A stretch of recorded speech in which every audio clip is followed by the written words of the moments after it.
ஓம் சாந்தி. எல்லோரும் சந்தோஷமாக இருக்கிறீங்களா? ஸோ நேற்று டைரக்டர் பாரதி ராஜா அவர்களுடைய மகன் மனோஜ் அவர்கள் இறந்துருக்கிறாங்க. ஸோ அவருக்கு இதயத்தில் பிரச்சனை இருந்து பைபாஸ் சர்ஜரியும் பண்ணியும் இறந்துருக்கிறார். வெறும் 48 வயசுலேயே. ஸோ இவ்வளோ சின்ன வயசில் அவருக்கு ஹார்ட் ப்ராப்ளம் வந்தது. ஆனால் இப்போ நார்மலாகவே அந்த மாதிரி வர ஆரம்பிச்சிருச்சு. பட் மெயினாக அவருக்கு, ஏன்னா ஜென்ரலாக ஒரு நம்பர் 1 டைரக்டருடைய மகன் அப்படின்னும்போது ரொம்ப சக்ஸஸ்ஃபுல்லாக ஆனந்தமாக இருப்பாங்க அப்படின்னு தான் நம்ம எதிர்பார்ப்போம் இல்லையா? ஆனால் அந்த மாதிரி சக்ஸஸ்ஃபுல்லான அதேமாதிரி நிறைய பேருக்கு தோணியிருக்கும், நம்ம ஒரு சக்ஸஸ்ஃபுல்லான ஒரு பயங்கர கோல் ஓரியன்டாக இருக்கக்கூடிய ஒருத்தருக்கு நம்ம பிறந்திருந்தால் நம்ம ரேஞ்சே வேறு மாதிரி இருந்திருக்கோம் அப்படிலாம் நினைப்போம். ஒன்றுமே தெரியாத அப்பா அம்மா கிட்ட பிறந்து நம்ம மாட்டிக்கிட்டோம், இப்படியெல்லாம் நிறைய பேர் நினைப்பாங்க. ஸோ அப்படி நினைக்க வேண்டியது அவசியம் கிடையாது. அப்படி ரொம்ப பிரபலமாக இருக்கிறவங்களுடைய மகனோ மகளோ எவ்வளோ பெரிய சித்திரவதையை அனுபவிக்கிறாங்க அப்படிங்கிறது மனோஜ் அவர்கள் சில பேட்டிகளில் சொல்லியிருக்கிறார். 8 வருடம் அவர் டிப்ரெஷனில் இருந்தாராம், எந்த வேலையும் கிடைக்காம. அவர் அசிஸ்டன்ட் டைரக்டராக இருந்திருக்கிறார். மணிரத்னம், சங்கர் போன்ற பெரிய பெரிய ஜாம்பவனுக்கெல்லாம் டைரக்டராக இருந்திருக்கார். பாரதிராஜா படத்திற்கும் அசிஸ்டன்ட் டைரக்டராக இருந்திருக்கிறாரு. ஸோ இப்படியெல்லாம் இருந்தும் கூட நமக்கு ஏன் வாய்ப்பு கிடைக்கல? அதுமாதிரி ஹீரோவாகவும் படங்களில் நடிச்சிருக்காரு. ஸோ அதுவும் வாய்ப்பு கிடைக்கல அப்படின்னும்பொழுது அவருக்கு பயங்கர டிப்ரெஷனுக்கு போய் ஒரு டைமுக்கு திரும்ப திரும்ப திரும்ப திரும்ப தற்கொலை எண்ணங்கள் வந்ததும். ஒருவேளை முயற்சியும் பண்ணாரோ தெரியல, பட் எண்ணங்கள் அடிக்கடி வரும் அப்படின்னே அவரே சொல்லியிருக்கிறார். ஸோ அந்த அளவுக்கு நான் டிப்ரெஷனில் போயிட்டேன் அப்படின்னு சொல்கிறார். ஸோ இது எப்படி இவ்வளோ கான்டாக்ட் இருந்து எப்படி நீங்கள் சக்ஸஸ் ஆகாமல் இருந்தீங்க? ஏன்னா எல்லாருமே டச்சு. பாரதி ராஜா அவர்கள் மேலே நிறைய பேருக்கு மரியாதை. அவர் உருவாக்கிய நிறைய பேர் டைரக்டராக பெரிய பெரிய ஆர்டிஸ்டாலாம் இருக்கிறாங்க.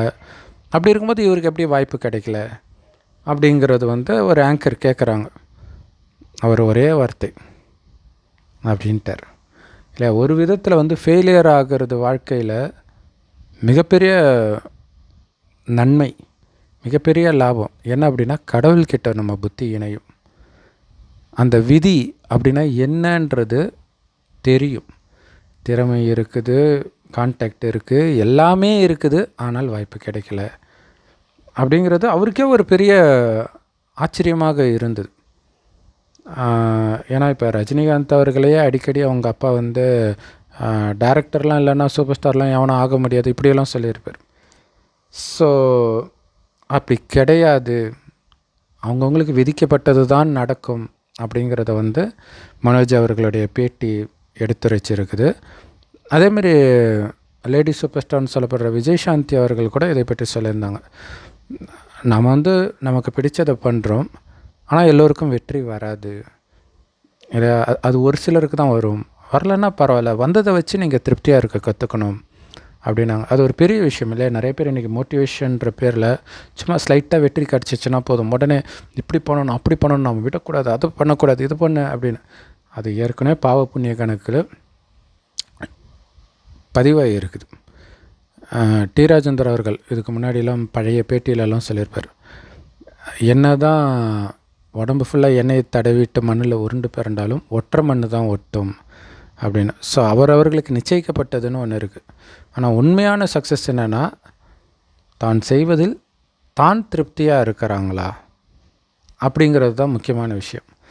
ஸோ மனோஜ் அவர்களுக்கு பார்த்திங்கன்னா, தன் அப்பா, அதாவது மிகப்பெரிய இயக்குனர், இமயம் அப்படின்னு சொல்கிற அளவுக்கு ஒரு பெரிய டைரக்டர்.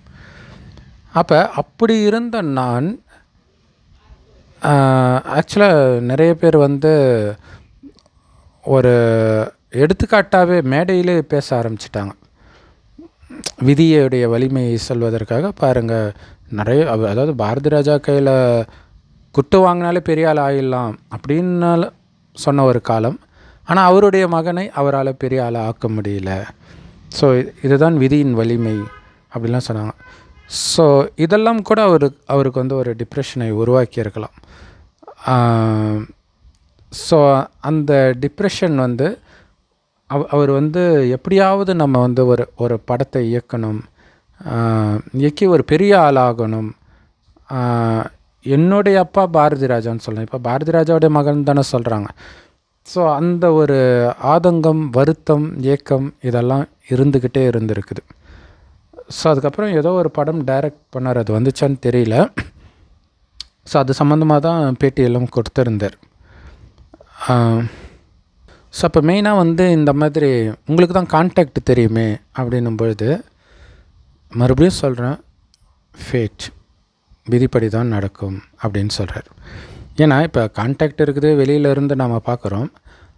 எல்லோரையும் தெரிந்தால் கூட நான் அவங்கக்கிட்ட போய் அதாவது எனக்கு எல்லோரையும் தெரிந்தாலும் அவங்க என்னை கூப்பிடணும்ல, கூப்பிட்டா தானே வாய்ப்பு கிடைக்கும். தெரிஞ்சவங்கனாலே கிடைச்சிடுமா அப்படின்னு ஒன்று கேட்குறேன். சரி, அதையும் மீறி நானே போய் வாய்ப்பே கேட்குறேன் அப்படின்னா அது ஒரு அட்வான்டேஜ் எடுத்துக்கிற மாதிரி இருக்குமே அப்படிங்கிறார். ஸோ அது ஒரு பெரிய விஷயம் அது இல்லையா? அது நிறைய பேர் பார்த்திங்கன்னா சக்ஸஸ் ஆனவுடனே மற்றவங்கக்கிட்ட இருந்து விலகி இருக்கிறதுக்கு காரணம் வந்து இந்த மாதிரி ஆப்ளிகேஷனோடு வந்துடுவாங்களோ அப்படின்ட்டு. பெரிய பெரிய ஆளுங்களும் பார்த்திங்கன்னா மற்றவர்களோட பேசாமலே இருக்கிறதுக்கு அது ஒரு காரணமாக இருக்கும். சினி ஃபீல்டில் நிறைய துறையில். ஸோ அப்படி என்னை நினச்சிடக்கூடாது அப்படிங்கிறதுக்காகவே நான் அதெல்லாம் கேட்குறது கிடையாது அப்படின்னு சொல்கிறார். ஆனால் கேட்காட்டினா கூட அவங்களோட பழகும்போது மைண்டுக்குள்ளே அந்த எண்ணம் வந்துக்கிட்டே தானே இருக்கும். ஸோ அதுவே ஒரு பெரிய டிப்ரெஷனை கொடுக்கும். இல்லை, நம்மளுடைய ஃப்ரெண்ட்ஸ் பயங்கர சக்ஸஸ்ஃபுல்லாக இருக்கிறாங்க, ஆனால் எனக்கு அது வாய்ப்பே கூட கிடைக்கல அப்படிங்கிறது ஒரு பெரிய டிப்ரெஷனை கொடுக்கும். இன்னொன்று அவர் சொன்னார், சரி நான் அப்படியே கேட்குறேன்னே கூட வச்சுக்கோங்க, கிடைக்கலன்னா அந்த ஃப்ரெண்ட்ஷிப்பே ஒரு பெரிய கேள்விக்குறி ஆகிடும் இல்லையா? இப்படியெல்லாம் சொல்லியிருந்தார். ஸோ நார்த் இந்தியாவில் வந்து நெப்போட்டிசம் அப்படின்ட்டு சுஷாந்த் சிங்கெல்லாம் இறந்தார். அதனால் அதாவது பிரபலமானவர்களுடைய குழந்தைங்களுக்கு மட்டுமே வாய்ப்பு கிடைக்கிது, புதுசாக வரவங்களுக்கு கிடைக்கல அப்படின்ட்டு. ஆனால் இங்கே பார்த்திங்கன்னா, குறிப்பாக சினிமா துறையிலே பார்த்திங்கன்னா, ஒரு அப்பா அம்மாவை வைத்து அதாவது பிரபலமான அப்பா அம்மா கிட்ட இருந்து பிறந்து ஷைன் ஆனவங்க அப்படின்னு பார்த்திங்கன்னா விஜயை தவிர யாருமே இல்லைன்னு சொல்லலாம் இல்லையா? ஒரு சிலர் அப்படி ஷைன் ஆகிற மாதிரி வந்து அப்படியே காணாமல் போயிருக்கிறாங்க. யாருமே ஷைனே பண்ணல இல்லையா? கமல் மகள் கூட ஷைன் பண்ணலை. மியூசிக்லேயும் சரி, நடிப்புலேயும் சரி. விஜய் மட்டும் வந்தார். விஜய் வந்து அவங்க அப்பாவெல்லாம் விட பல மடங்கு முன்னேறி போயிட்டார். ஸோ அது எல்லோருக்கும் கிடைக்கிறதும் கிடையாது, கிடைச்சாகணும்னு அவசியமும் கிடையாது. ஸோ அடுத்தது அந்த டிப்ரெஷனை பற்றி அவங்க சொன்னதுனால ஆங்கர் கேட்டாங்க, அதுலேருந்து எப்படி மீண்டு வந்தீங்க? ஏன்னா இன்றைக்கி வந்து ஜென்ரேஷன் வந்து ரொம்ப மோசமாக இருக்குது, ரொம்ப சென்சிட்டிவாக இருக்கிறாங்க, டிப்ரெஷனில் போயிடுறாங்க. ஸோ உங்களுடைய அனுபவத்தை ஷேர் பண்ணிங்கன்னா அவங்களுக்கு யூஸ்ஃபுல்லாக இருக்கும் அப்படின்னு சொல்லும்போது அவர் சொன்னார், ஒவ்வொருத்தருக்கும் ஒவ்வொரு மாதிரி இருக்கும். நம்ம வந்து யாராவது ஒருத்தராவது நம்ம மனசு விட்டு பேசக்கூடியவர்கள் இருப்பாங்க, அவங்கக்கிட்ட நம்ம பேசலாம். இன்னொரு விஷயம் என்னென்னா, ஜென்ரலாக டிப்ரெஷன் வரும்போது டிப்ரெஷன்றதே எண்ணங்கள் தான் இல்லையா? நெகட்டிவ் எண்ணங்கள் அதிகமாக வந்துக்கிட்டே இருக்கும் ரிப்பீட்டடாக. ஸோ அதுக்கு பதிலாக அதையே பாசிட்டிவான எண்ணங்களை உருவாக்கி பாருங்களேன், அதே சூழ்நிலையில் நீங்கள் வெளில வந்துடுவீங்க அப்படின்னு சொன்னார். அது 100% உண்மை. உண்மையில் டிப்ரெஷனில் இருக்கும்போது நெகட்டிவ் எண்ணங்கள் தான் பயங்கரமாக வரும். ஸோ அதில் தான் எக்ஸ்ட்ரீமான தற்கொலை அந்த மாதிரி முடிவெல்லாம் பண்ணிடுறாங்க.